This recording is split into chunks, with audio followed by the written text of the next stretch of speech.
जय श्री कृष्णा। पोष मास में शुक्ल पक्ष की एकादशी को पोष पुत्रदा एकादशी कहा जाता है। एकादशी तिथि भगवान विष्णु को समर्पित होती है। इस व्रत को करने से संतान की प्राप्ति होती है और इसीलिए इसे पोष पुत्रदा एकादशी कहा जाता है। पोष मास की पुत्रदा एकादशी 21 जनवरी के दिन रविवार को रखा जाएगा। धार्मिक मान्यता है कि इस दिन श्री हरि विष्णु की विधिवत पूजा अर्चना करने से, व्रत रखने से व्यक्ति को हर कष्ट से निवारण मिलता है और साथ ही हजारों यज्ञ करने के बराबर फल की प्राप्ति होती है। तो आइए जानते हैं इसका शुभ मुहूर्त, पूजा विधि और संतान की कामना के लिए क्या करें। पौष मास के शुक्ल पक्ष की एकादशी तिथि आरंभ होगी 20 जनवरी 2024 को शाम 6:26 पर।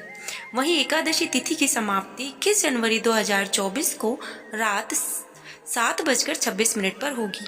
पोष पुत्रदा एकादशी का व्रत 21 जनवरी 2024 के दिन रविवार को रखा जाएगा।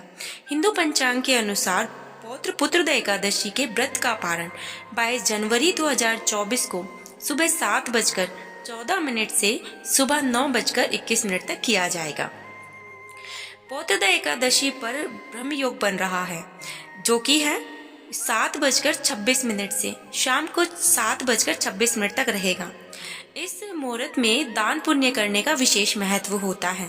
यदि हम इस ब्रह्म योग में कोई भी दान पुण्य करेंगे तो हमें उसका 100 गुना फल मिलेगा। तो आइए जानते हैं पोष पुत्रदा एकादशी पर पूजा विधि।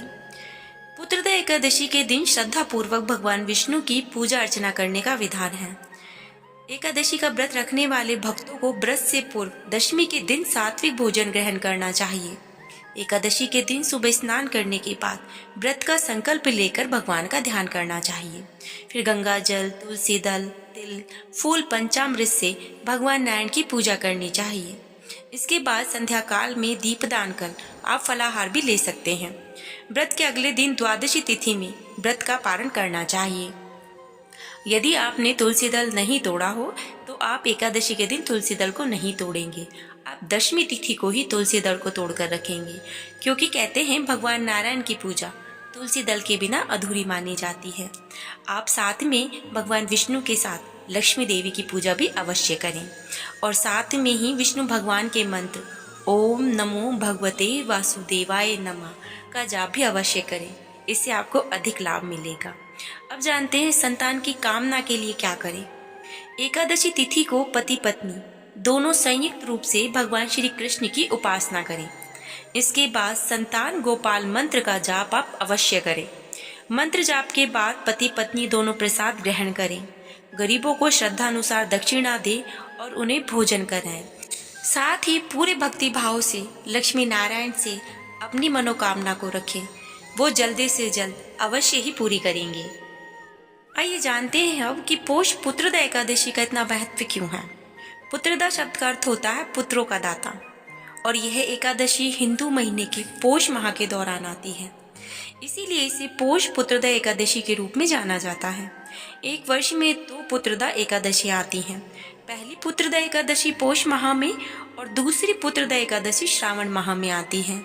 यह एकादशी मुख्य रूप से उन जोड़ों के द्वारा मनाई जाती है जो संतान प्राप्ति की इच्छा रखते हैं और जो भक्त पूरी श्रद्धा और समर्पण भाव के साथ इस व्रत को रखते हैं।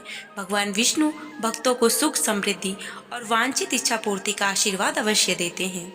कुछ भाग में पुत्रदा एकादशी को बैकुंठ एकादशी, स्वर्णवंथिल एकादशी और मुक्कोटी एकादशी के रूप में भी मनाया जाता है।